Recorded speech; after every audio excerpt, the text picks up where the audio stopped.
amukele uJesu njengenkosi. Amen. Alikhuluma about iBhayibheli mangilifunda lisho ukuthi abe inkosi nomsindisi. Lithi abe inkosi. Uma umamukela uJesu, umamukela ukuthi abe yini bazalwane?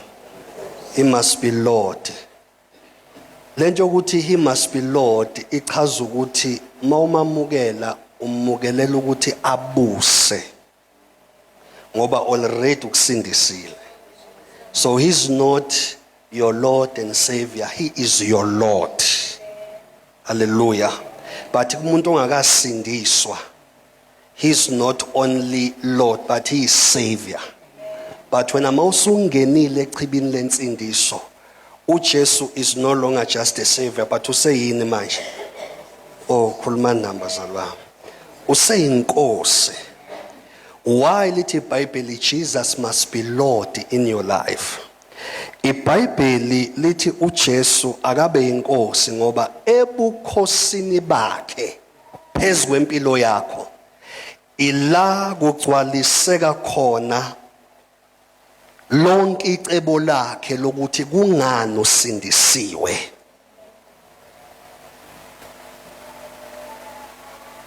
I will repeat this. The reason why uJesu he must be Lord kuwe njengomntwana kaNkulunkulu.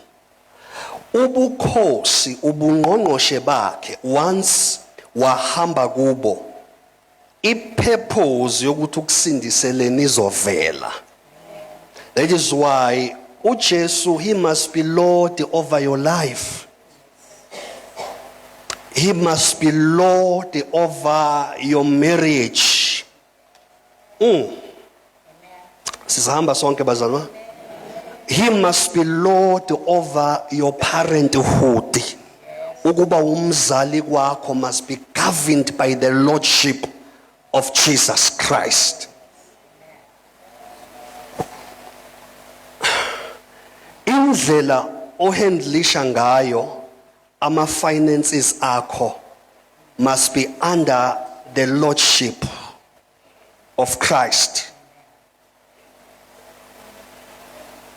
Indlela ohandlisha ngayo ama relationships, ake sithi relationships. Hlale ngisho ukuthi mangifakela ama relationship angikhulumi ngalento yakho yokujola. But when I speak about relationships, it can be business related. It can be between wena ezumntwana nomzali wakho. It can be between wena ezumzali nomntwana wakho. It can be between you nabazalwa nokhonza nabebandleni. Those are relationships. So I'm saying kuwe ke ubukhosi buka Kristu must also override how you handle ama relationships. Ukuzungeza ukuba umzalwane ohlala ukhanda abangani abasha njalo. Sekukhona abayizinja, sekukhona abayizimbongolo, sewuthola abasha obaphostayo. Nabo nigilane nabushintshe. Uthi awusancenge umuntu kwenze njani wenza lento? When it comes to relationships, you don't believe ukuthi uJesu must be involved.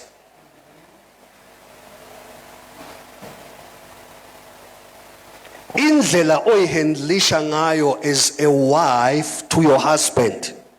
Indlela oyihandlisha ngayo as a husband to your wife, it must be governed by the lordship of Christ. So many a times abantu bathi I'm a child of God, I'm born again. Jesus is Lord. But when you begin to trace the lordship of Christ empilweni yolumzalwane, you don't see the footprint.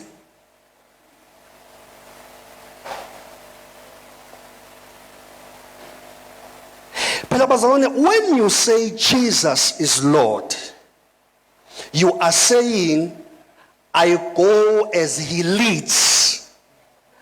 I negotiate naye. Let the Bible, who can sit him down and advise him? Who can counsel him? Uba nongamluleka athi lokho kwenzayo ku wrong. ake usho ukuthi he must be Lord. Yes, Jesus must be Lord of your life.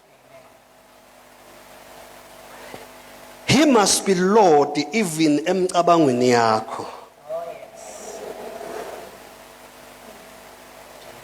Your thinking process must be governed by the Lordship.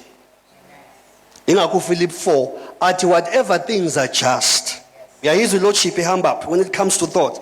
Noma ikupho okutusekayo, noma ikupho okuhle, noma ikupho kuumbiko oncomekayo, uma kukhona okuhle lapho zinzani ngalezi zinto. That's the Lordship of Christ.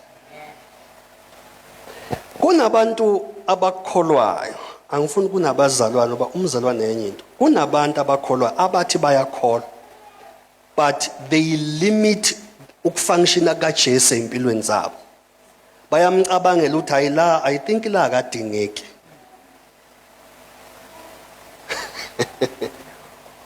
When you go deep with God, when you go deep in your relationship with Christ, uyazi ukuthi ngisho uyothenga impahla yokugqoka, you must be led.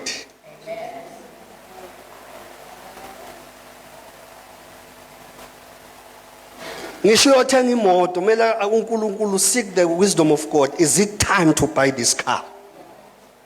And if I buy the car, what type of the car? Because you are a spirit man, you move by revelation of the Holy Spirit. Even imoto hamba ngayo, uhlobo lwayo, ikhala yayo, it must be prophetic.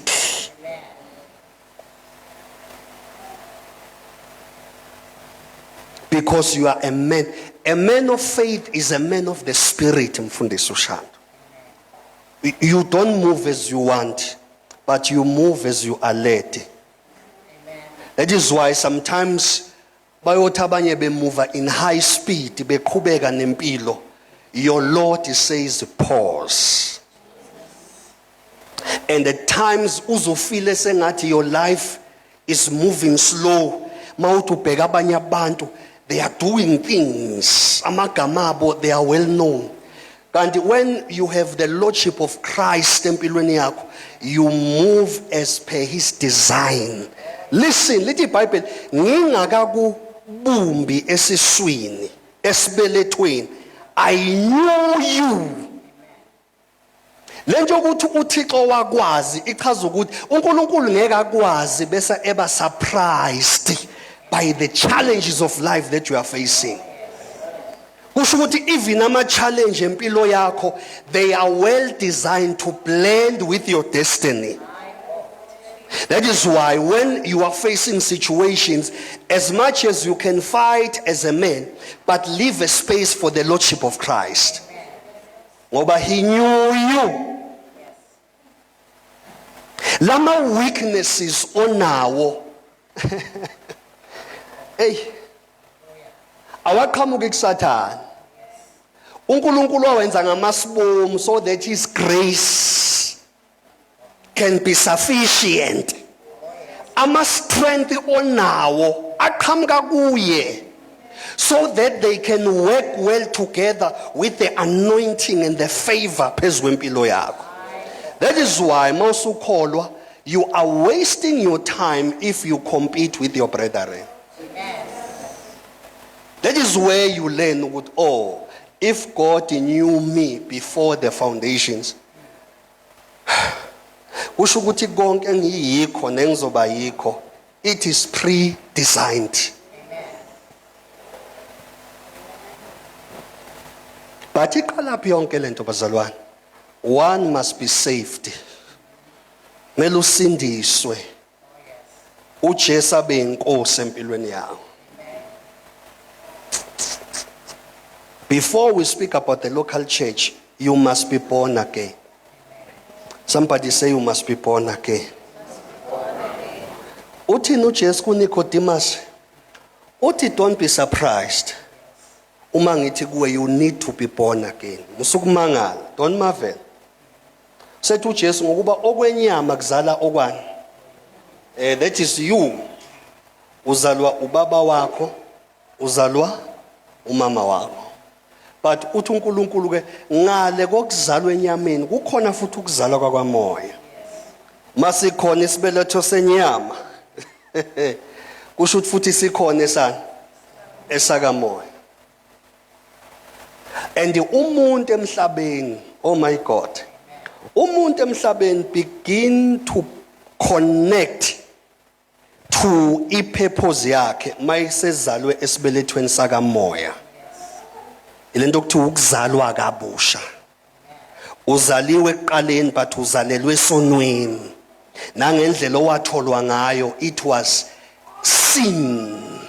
Usho njalo uPsalms 51 verse 10 uma kukhuluma uDavid uzokuba ngitholakala esonweni, even nangendlela engatholwa ngayo ibunjelwe kuphi esonweni.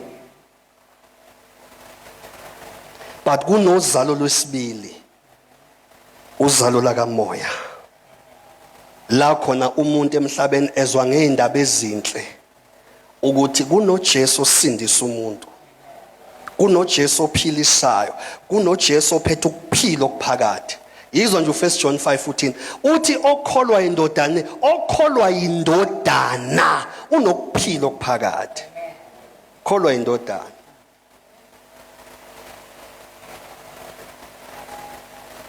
Oh God. Okholwa yini bazalwane? Unani? And lokuphila okuphakade angazi, but ngizoyisho lokuphila okuphakade angeke ukufice mawusufile. Amen. Kumanifesta while you are still alive.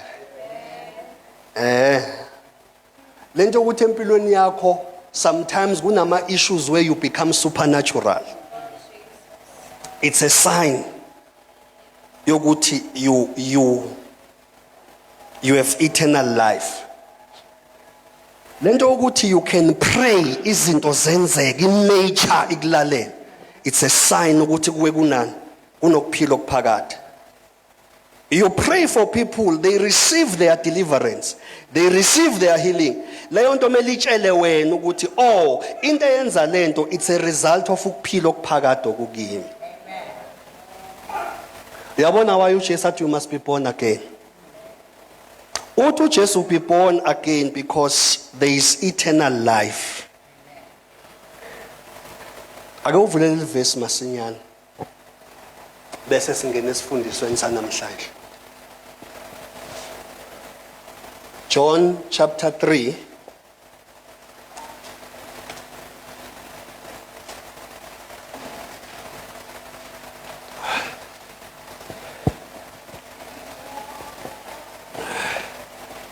Hallelujah. Hey bazalwane sisohambweni. Jesu lunezingozi kodwa sikulo.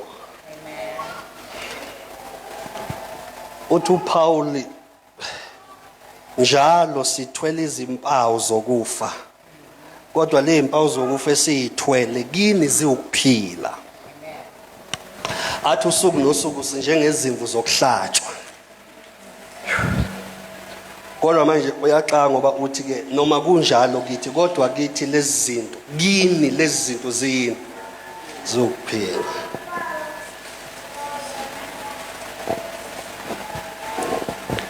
John chapter 3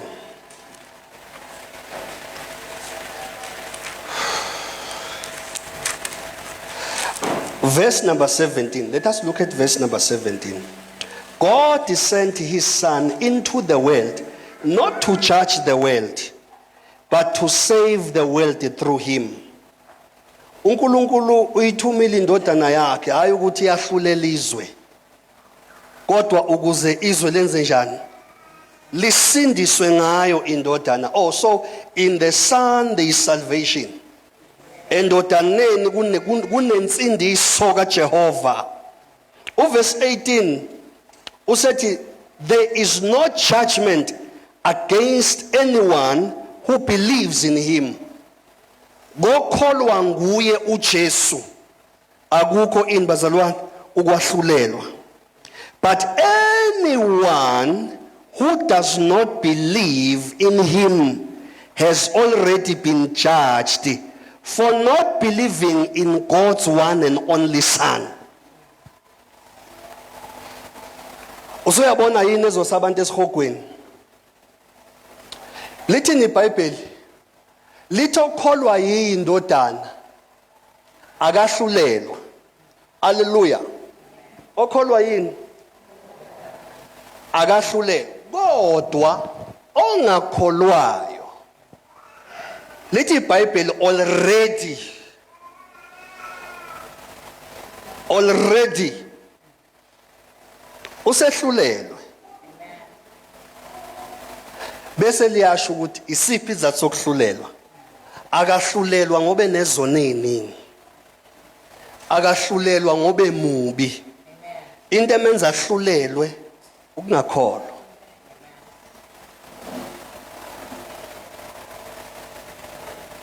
The children of Israel, lithi iBhayibheli abangenanga ezweni lesethembiso.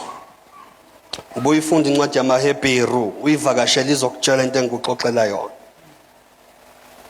Uthi uNkulunkulu, they did not enter the promised land, not because babekhonza amathole egolide, not because babedelela uMoses. Uthi uNkulunkulu abangenanga ezweni lesethembiso ngoba abangikholwanga.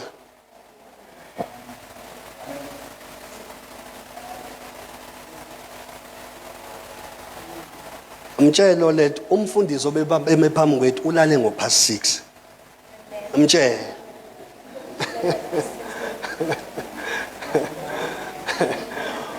Awumbuzo ulala kanjani vele?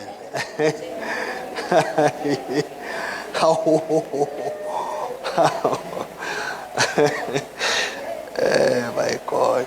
How wena ubusembhedeni yangisho ukuthi uze wenzani ulele? Yabo? Wafaka ipijama. Mina ngivula ngisho umbhede ngivele ngayiphonsa phezulu kwawo ngathi thaca. Wena uze wavuka wendlula. But nanku phambi kwakho. What are you doing now? Wenzani?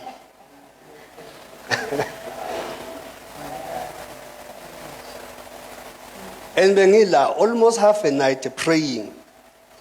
When I already ngo10 bese ufake iqala emehlweni. Nalama pinches afakwa la. Hawu, umzuzu kanje eqala intshumayelo. Makhelwane, you are not fair. I am telling you, are not fair. You are not fair. Obviously, sothi singena kulesifundiso sanamhlanje uzobukhona wena.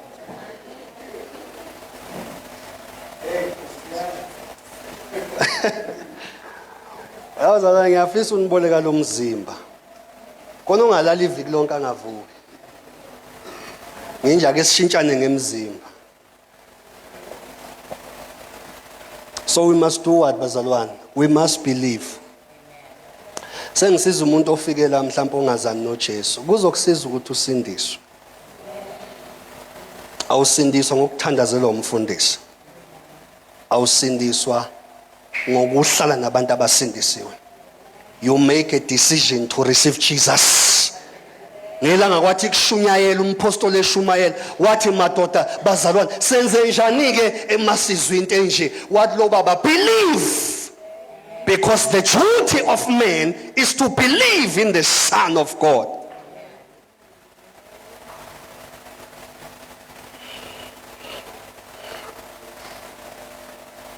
It's not about coming to church. And lento yokukholwa iyahlekisa ngoba noma ungavutha kanjani you are demanded to believe. Noma ungagcotshwa kanjani, but when it comes to kholwa ufana nabo bonke abanye, you need to believe. Ingakho lo baba lo oyisangoma owacela ukudayiselwa amandla abapostoli, wathi waqalekisa wena nemali yakho ngoba ufuna ukujompa iprocess kaNkulunkulu enikwa abantu ukuthi kholwa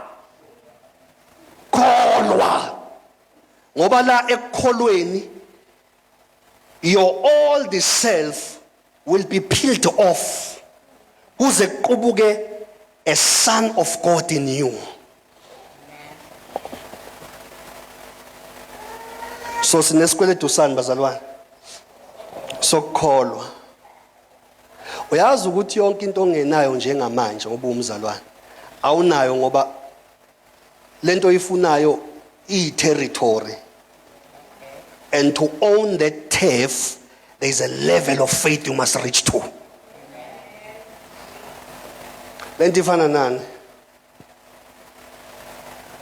Mhlawumbe ngibekise ngala eNewcastle. Ungahlala entabeni ukhokhela indlu yasentabeni uhola 6,000 ngenyanga. Uzoyikhunga. Sokuficulenga. But someone ohola, okay, umuntu engimaziyo ohola engimazi ehola kakhulu engimaziyo engixoxa naye uhola 180,000 after deductions. Mhlambe lo muntu ke uyena ongahlala entabeni. Mhlambe le yandla izofuna 60,000 ngenyanga. Wena uhola malini ngaso sikhathi 6,000. Ibond ifuna malini 60,000. Kulama rate nje. Same thing ke nasekukholweni.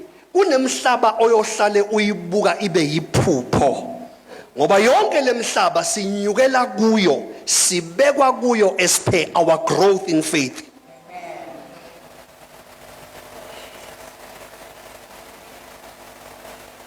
Le level ofuna ukuhamba noThixo ngayo.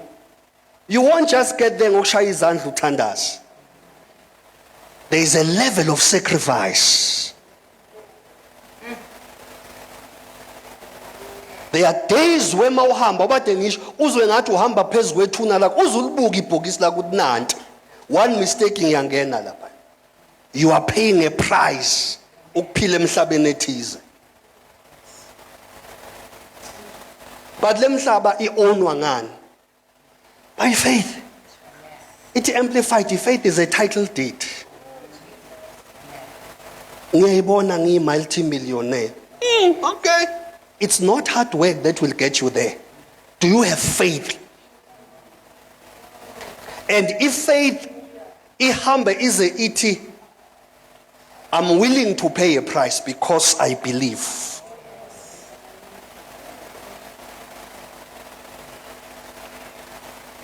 Phela when Paul says sihamba usuku nosuku siyizimvu zomhlatshelo, wayechaza ukuthi I'm paying a price for what you are seeing me writing to you.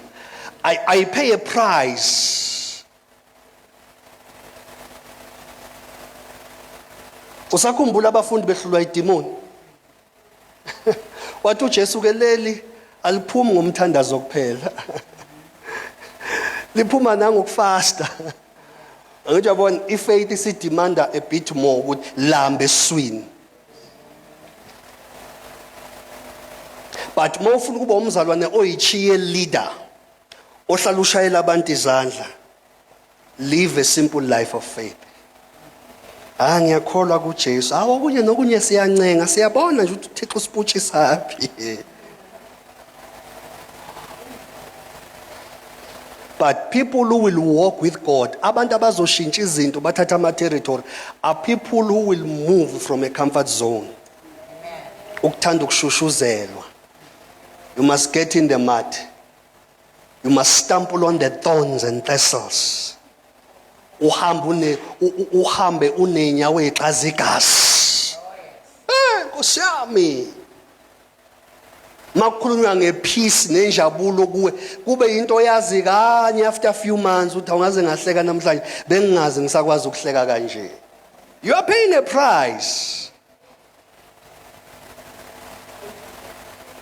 Mawufuna ukuhamba noNkulunkulu, persecutions are the order of the day. Sometimes the rejection. Sibanini sifuna uThixo asebenzise, but if you are willing to pay the price. That is why wena mawumzalwane akukhulu ukukholwa kwakho, kukhula wena ekukholweni. ukukholwa makufika empilweni yakho kusuke kuphelele. Then when you do the walk of growing, you do the walk of growing. Uqala ubona, oh nalokho ngiyakwazi ukwenza. Oh my God, uthi uyahamba futhi, oh nalokho ngiyakwazi ukwenza. Kwenze njani? Ukhula ekukholweni, akusikho ukukholwa okukhula kuwe. Wena mawusindiswa uNkulunkulu ukunika iportion ethi, lithi iBhayibheli, we are given different measures of faith. That is why ukukholwa kwababundlela akufani nokababa uNcumalo. But ukuze bobabili reach a full potential ekukholweni kwabo, they need to do what? They need to grow. So ukukhula kuza nezimpi, ukukhula kuza nama resistance, ama opposition. Sometimes failure, so that you can know better. So kubalulekile to have Jesus as your Lord and what, bazalwane? Malabe inkosi, abe umsindisi. But mawusindisiwe uyini uJesu? Uyinkosi. What he says goes.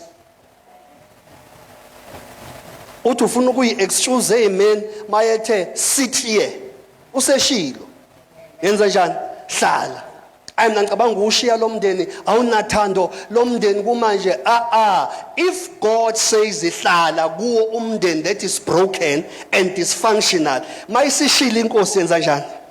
Ngoba lithi iBhayibheli inkosi ibusa ngani bazalwane? Ngezwi layo. Inkosi nje mayibusa.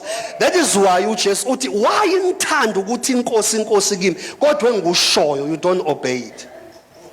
Ngoba I rule by my word, I rule by my decree. So we have people who are busy saying uJesu inkosi, uJesu inkosi, but the footprint yobukhosi bakhe siyithola. Every time they are hitting moments in life, they are jumpy, they want to make decisions. Akuthina sonke sikhandela indlela ebuthephu. Ngisho kahle ngithi thiwe ibuthephu. Abanye bethi indlela indlule ekusheni.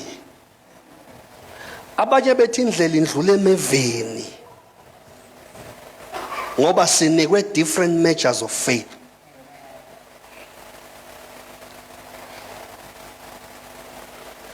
And ave ngimzwela umzalwane or sensitive, amen.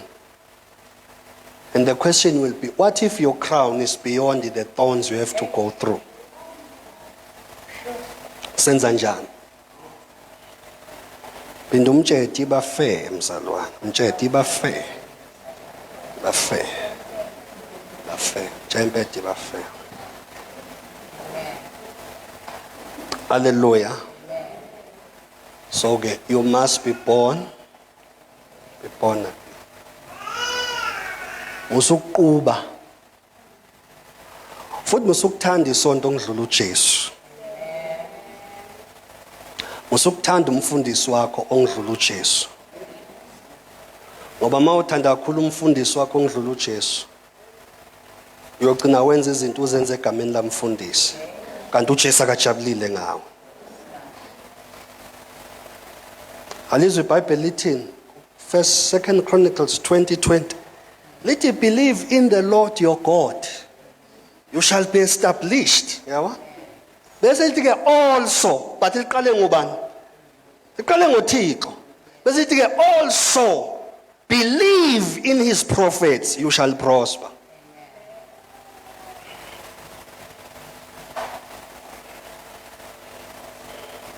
So you must love Jesus.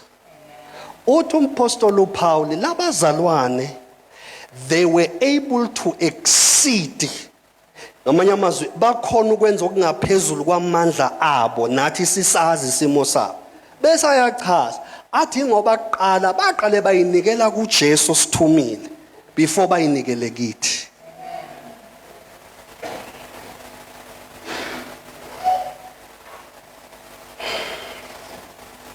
This brings me to the title of the message today. The three-dimensional Christians. The three-dimensional Christians. Le message isingihluphe for weeks and ngase ngithi no, today I have to teach it. Hallelujah.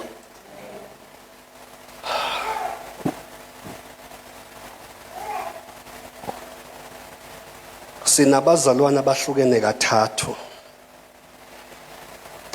La eChrist domain nje labazalwane engizobabala. Mhlawumbe useduze kwakho. Because of time nalokho engifuna ukuthi sheshe kwenzeke. I won't go deep in scriptures.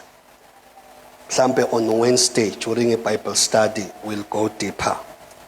For now we'll just say write this verse sindlu. They are three-dimensional Christians. Sizokubuka lokhu by observing three disciples of Jesus Christ. We all know ukuthi uJesu benabafundi abonga kubazalwane. There were 12. Now kule 12 we will pick 3 because ibona kuyo yonke 12 ibona who are outstanding. NeBhayibheli elikhuluma kakhulu ngabo. So while I was reading my Bible, ngiyifundela nje ngistudisha impilo yabafundi, then the Holy Spirit took me to a teaching. What, go and teach this. Ukuthi ebandleni uma sikhonza, they are three-dimensional Christians. Number 1, they are John-like Christians. Kunabazalwane abaphethe i-character kaJohn.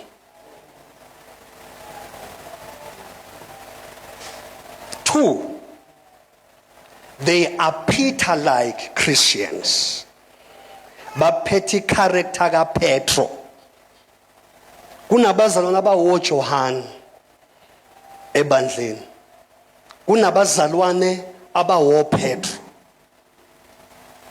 Then the third one, we have Judas-like Christians. Kunabazalwane abaphethe i-character kaJudas.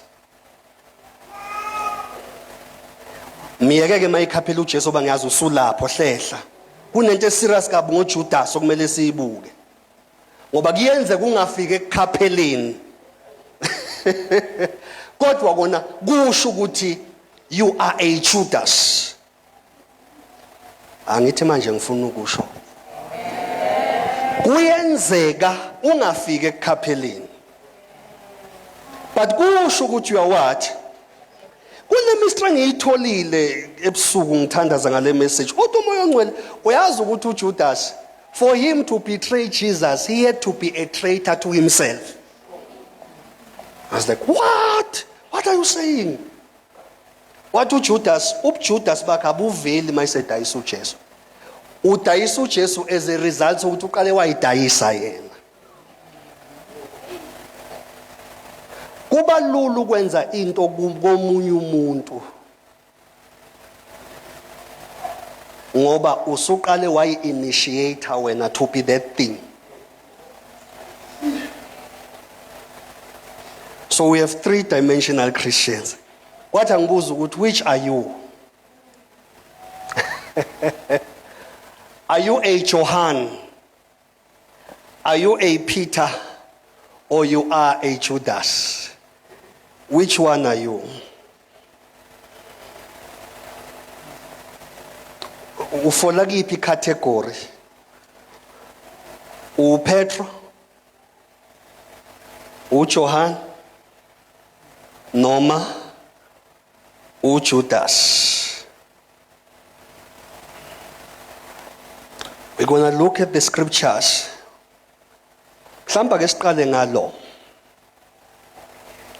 Let us begin with uJohn, Apostle John.